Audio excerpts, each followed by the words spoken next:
Oke, halo semuanya. Hari ini gue collab bersama Dims the Meat Guy. Halo. Ya kan? Ya, dia terkenal banget di TikTok, suka masak macam-macam daging, Yes. ya kan? Dan hari ini gue minta dimasakin. Tapi kalau kemarin tuh gue ke rumah Wilgos, gue bawa telur sendiri. Iya tuh gue liat tuh. Iya kan? Ujung-ujungnya pakai bahan-bahannya dia juga. Iya. Jadi makanya mending gue malakin lo aja. Jadi gue minta dimasakin tapi gue nggak bawa apa-apa. Oke, gue udah siapin sih bang. Iya. Kebetulan ada nih, gede, belum diproses. Jadi biar sekalian gue edukasi juga gimana sih cara proses daging dari utuh sampai slice sampai jadi Berarti ini daging sapi utuh beneran nih ya?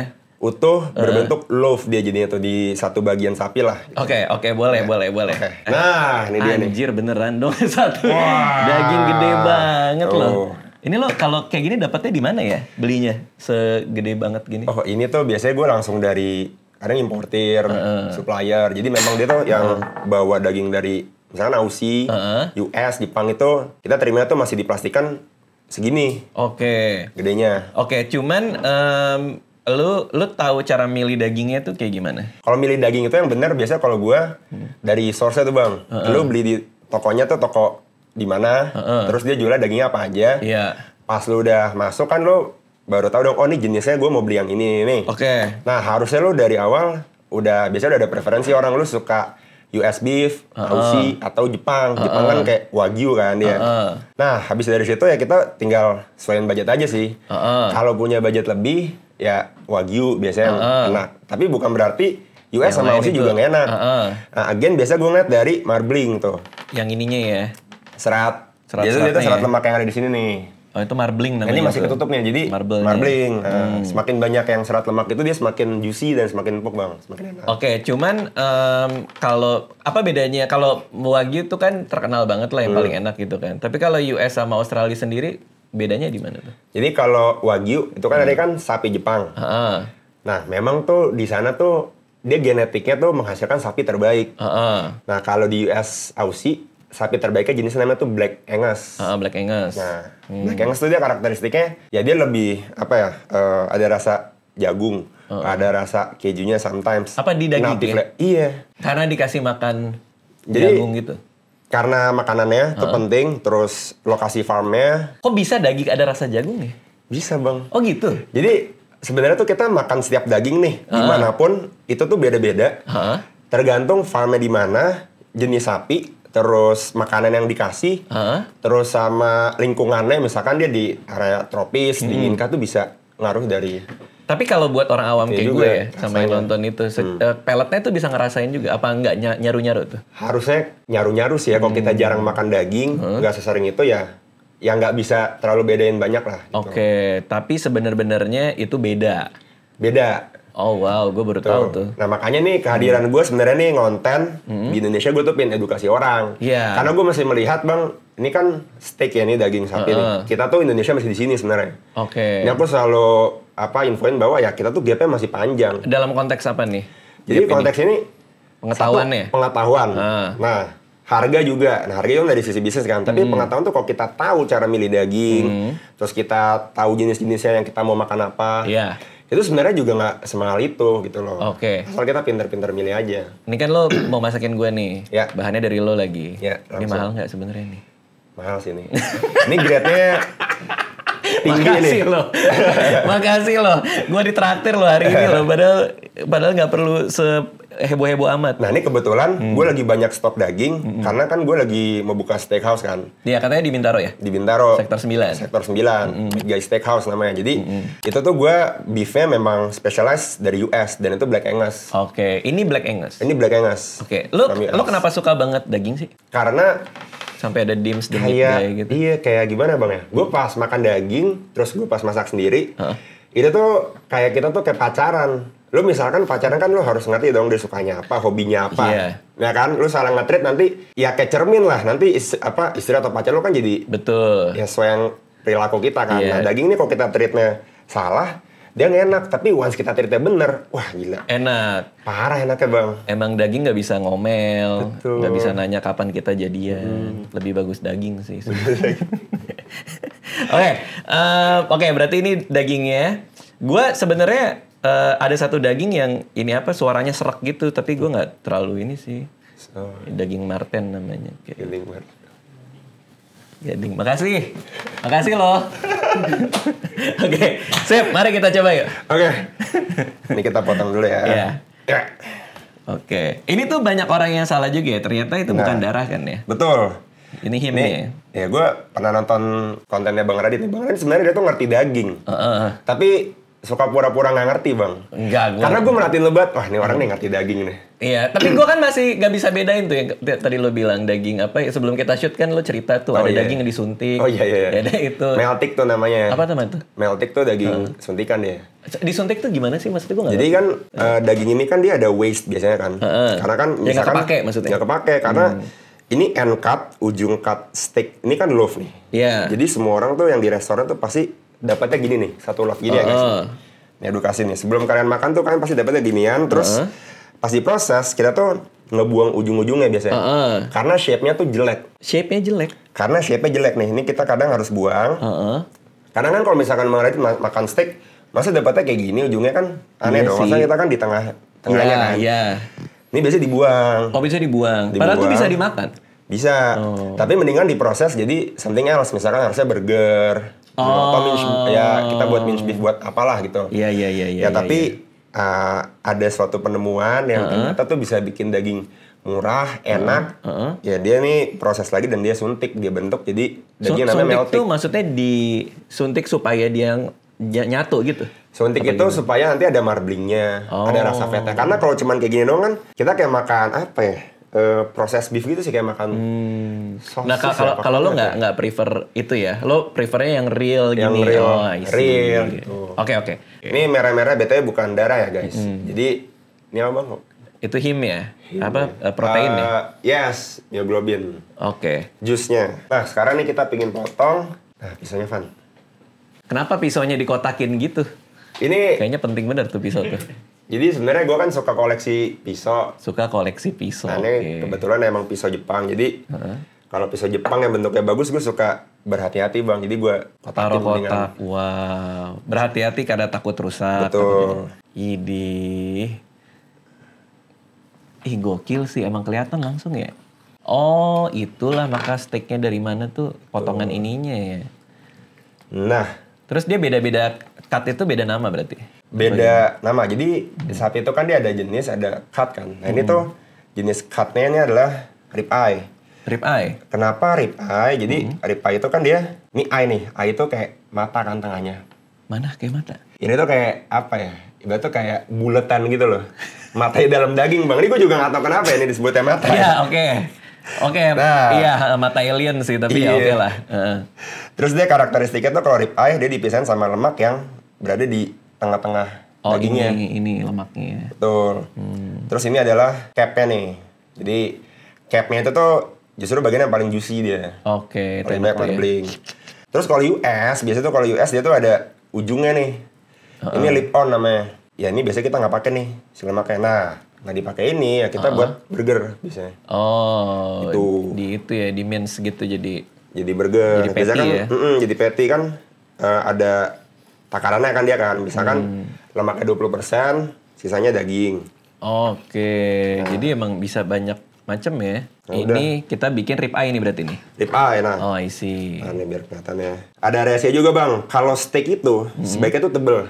Sebaiknya tebel. Kenapa? Karena kalau tipis, kan yang di video Bang Radit tuh yang masak steak, kalau steak tipis dia gampang well done, gampang kering kan. Kalau tebel dia masih ada waktu buat dapetin crust, terus dia masih bisa bikin medium rare. Oke. Nah, lu tuh belajar kayak gini dari mana?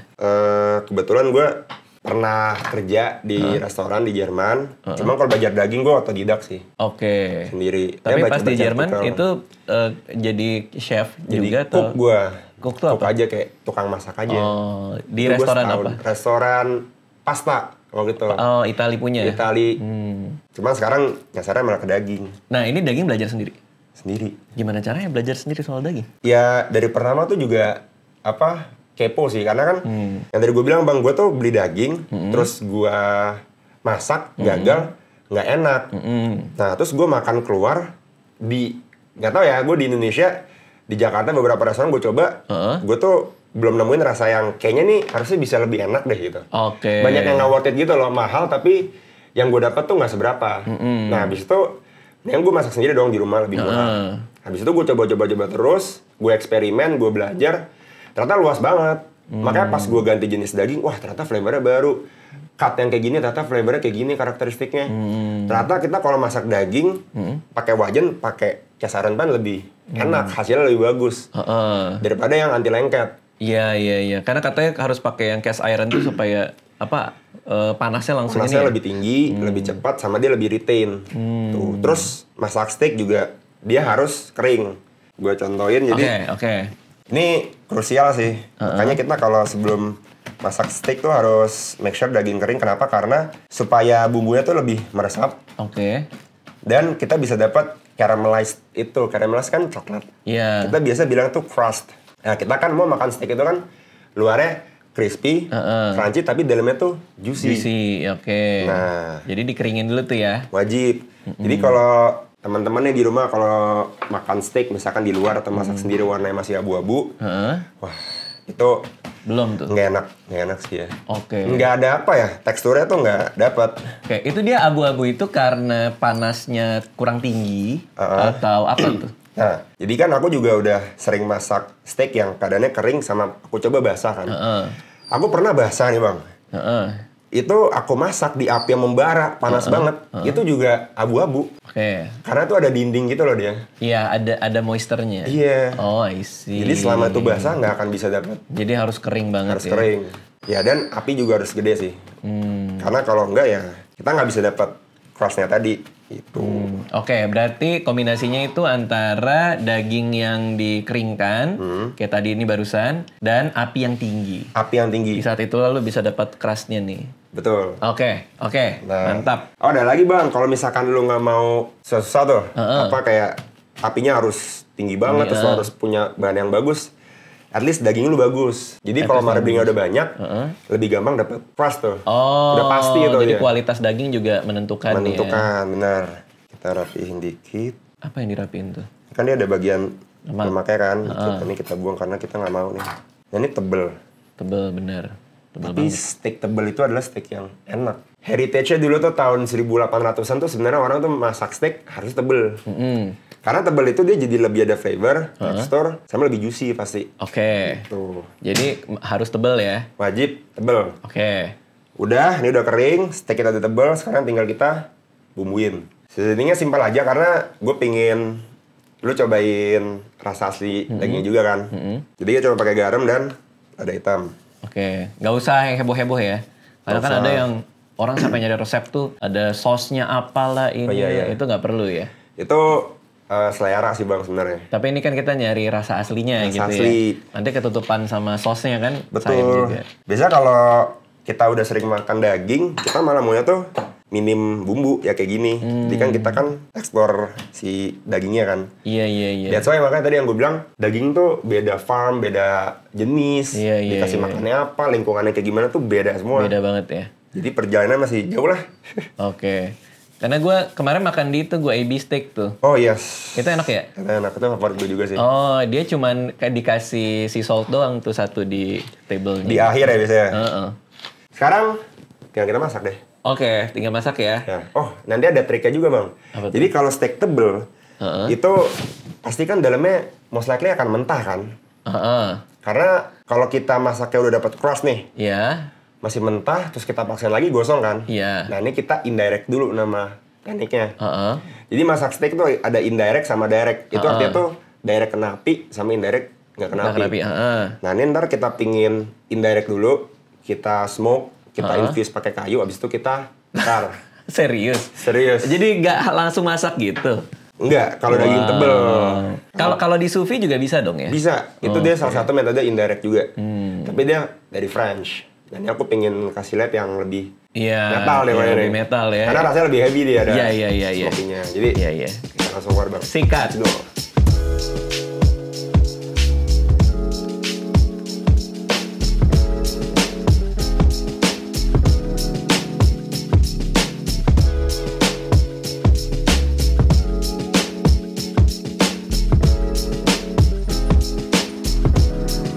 Udah jadi nih? Sudah jadi. Apa yang terjadi tadi? Wah, diasepin. Banyak sih jujurnya. Jadi memang kan tadi triknya kalau kita masak steak tebel, itu kita harus pakai teknik namanya tuh indirect.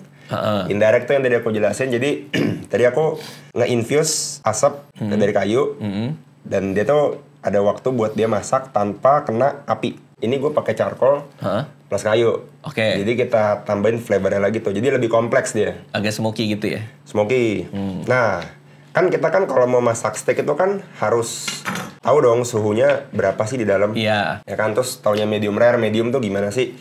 Biasanya kan begini, ini kan kalau kita pencet, dia kan masih babi gitu, membal kan. Nah, ini kan kalau kayak gini kan ini masih rare. Nah, ini nih medium rare. Medium rare. Ini medium. Medium well, terus ini well done. Sebenarnya Bang, itu yang kayak gitu susah nentuinnya karena kan beda daging yang aku bilang, terus beda ketebalan, itu juga bisa aja ini bisa aja masih rare, ini bisa aja udah medium gitu loh. Yang paling benar sebenarnya tuh kita pakai termometer. Iya, termometer daging yang di situ. Iya, kita tusuk. Ada berarti kan? Ada. Aku contohin. Jadi kita tuh targetnya between 45 sampai 50 Celsius. Kalau mau medium rare. Oh, dicolok gitu ya? Dicolok. Nanti kelihatan tuh. Kelihatan. Jadi kan dia pas masak kan dia naik tuh. Nah, ini 49. Jadi 49 tuh dia masih medium rare. Artinya dia masih merah menuju pink. Gitu. Targetnya? Targetnya kita between 45 sampai 50 pokoknya. 45 sampai 50. Yang bagus. Tapi itu 49, berarti oke dong? Masih oke. Oke. Sebenarnya sampai 55 sih maksimal medium. Udah di atas tuh dia udah makin kering. Apakah semua daging lo gituin atau lo udah punya feeling sendiri sekarang? Gua kalau masak, misalkan ini dagingnya kan gue udah familiar ya tebelnya. Ya ini gue agak pakai feeling pas directnya tadi kena api. Tapi kalau daging baru, lo kasih gue daging nih, terus apalagi tipis. Nah itu susah tuh, harus berapa menitnya. Karena kan masak steak tuh kita nggak bisa bolak-balik, ada yang bilang kan 2 menit, masing-masing 3 menit. Nggak bisa, karena kalau tebel daging lu aja misalkan segini 3,5 cm, berapa menit? Ya kan? Berarti kan artinya kita nggak tahu kita harus berapa menit gitu loh masaknya. Terus kan panas yang kita punya berapa derajat tuh? Nah, ngaruh juga kan. Jadi banyak faktor yang kita tuh harusnya bisa lebih simple. Nah, ini kita potong ya. Terus kalau didengarin gini. Nah, ini crispy nih Bang. Mantap nih. Iya, kebayang sih. Ya, ini kita potong. Aduh. Warnanya aja begitu. Lu berarti tiap hari makan beginian nih? Tiap hari Bang. Tiap hari? Tiap hari. Masak dan makan gitu? Yes, tapi ya begitu resikonya jadi kolesterol deh. Berbahaya. Gokil. Gila. Dari warnanya aja udah begitu ya, cantik banget. Nah, biasa gue finishing biar... Ini gue sengaja gak makan nih kesini nih. Oh, pakai butter. Dikit-dikit. Lukis gitu ya. Yes. Nah, gue tuh suka smoke, aroma smoky. Terus kita base pakai butter sedikit supaya dia nggak terlalu heavy sebenarnya. Coba ya. Langsung Bang. Hajar. Singkat ya. Oke, 3, 2, 1.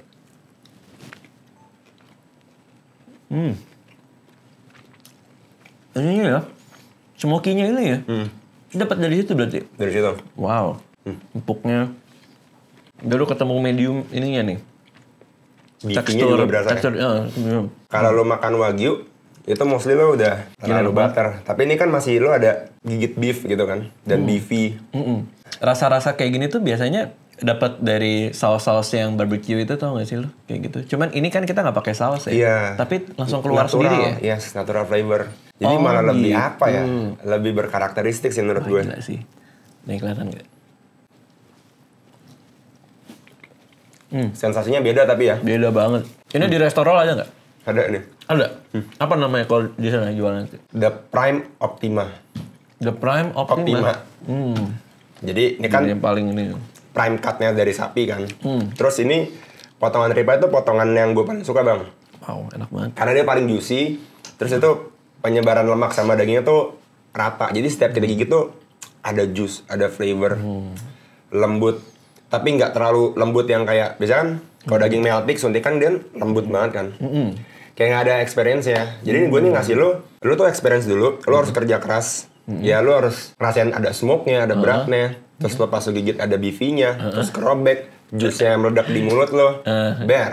Gila sih. Iya, jadi emang kompleks banget ya. Kompleks. Oke, nah kalau tadi kan lo bilang ini sapi makannya apa segala macam. Itu lo bisa ngerasain tadi. Kalau gue cuma dapat daging gitu kan. Bisa. Apa menurut lo apa dia makan apa dulunya? Jadi kalau sapi itu hidupnya dia. Jadi sapi kan dia harusnya kan emang makan rumput tuh semua. Iya. Yang tadi kita makan, sapinya itu dia tuh makan biji-bijian. Lo tau dari mana? Lo kenal sama ibunya apa? Jadi ini ada tuh rasanya tuh. Sebenarnya rasanya tuh ada dan nggak ada. Tapi karena gue tahu rasa kalau sapi makan rumput seumur hidupnya, itu tuh dia lebih apa ya? Aftertaste-nya tuh ada gamey-nya. Oh, gamey ya. Ada agak amis, ada hint-nya. Iya. Yang kita tuh kayaknya wah terlalu kuat kayak kita nggak bisa makan. Kalau rumput, jadi tuh sapi awalnya dia memang makan rumput. Nah selama dia hidup, misalkan nih sapinya nih kalau ini 5-6 tahun lah gitu. Misalkan ya, dia tuh setahun pertama sampai 2 tahun tuh dikasih rumput, finishingnya dia dikasih biji-bijian. Dengan harapan menurunkan level gamingnya atau apa? Jadi atau efektivitas penemuan zaman dulu pas mereka itu kasih biji-bijian lebih efektif, terus lebih apa ya? Sebenarnya cost efektif. Lebih murah ketika pas dia itu kasih biji-bijian, sapi tuh cenderung lebih gendut, terus lebih flavorful, sehingga misalkan dia jual ke mana? Kayak rumah pemotongan terus dia distribusiin tuh lebih banyak yang mau beli karena gitu. Terlihat karena lebih flavorful dan lebih nyaman dimakan oleh manusia rasanya. Common people. Tapi zaman dulu pas zaman orang tua kita bang, mereka tuh sukanya tuh yang grass fed. Kan Bang Radit pernah lihat mungkin di toko ada yang grain fed, ada yang grass fed kan. Iya, lebih mahal tuh biasanya tuh. Nah kalau grain fed dia nih milenialnya lah gitu. Kalau grass fed zaman dulu gitu tuh masih ya belum ada apa ya pemikiran gue harus kasih biji-bijian. Udah lu makan rumput aja seumur hidup. Serah gitu. Lu sukanya? Gue suka dua-duanya sih. Jadi gue suka grass fed tapi wagyu. Tapi wagyu yang di New Zealand. Karena gue pernah makan. Kok wagyu di New Zealand? Bukannya wagyu hanya dari Jepang? Nah, jadi ini bang. Kan sapi itu kan di Jepang namanya kan wagyu. Wagyu itu nggak boleh keluar sapinya. Hidup sama pemerintah Jepang udah lama. Tapi kenapa ada wagyu Aussie, ada wagyu US ya? Jadi zaman dulu, nih ya gue ngobrol sama orang-orang daging, sama gue baca artikel. Pas perang tuh sapinya tuh diambil, habis itu di genetiknya tuh dikembangbiakan di sana. Jadi adalah namanya tuh wagyu Aussie, wagyu US, dengan lebih affordable rasanya. Dan lu secara preferensi lebih suka wagyu New Zealand punya? Betul, wagyu New Zealand yang makan rumput. Flavornya wagyu gila. New Zealand yang makan rumput. Tadi pas gue coba ini menurut gue kayak sapinya Capricorn kayaknya. Kayaknya Taurus. Thank you ya Dims the Meat Guy. Makasih sama-sama, udah ngajak Bang. gue kesini, ngasih gue daging super enak ini. Dan tadi gue diajakin juga ke opening restorannya dia nih, yang di Bintaro nih. Itu namanya Meat Guy. Meat Guy Steakhouse. Meat Guy Steakhouse. Dan kalau mau sekarang kan udah hampir penuh September.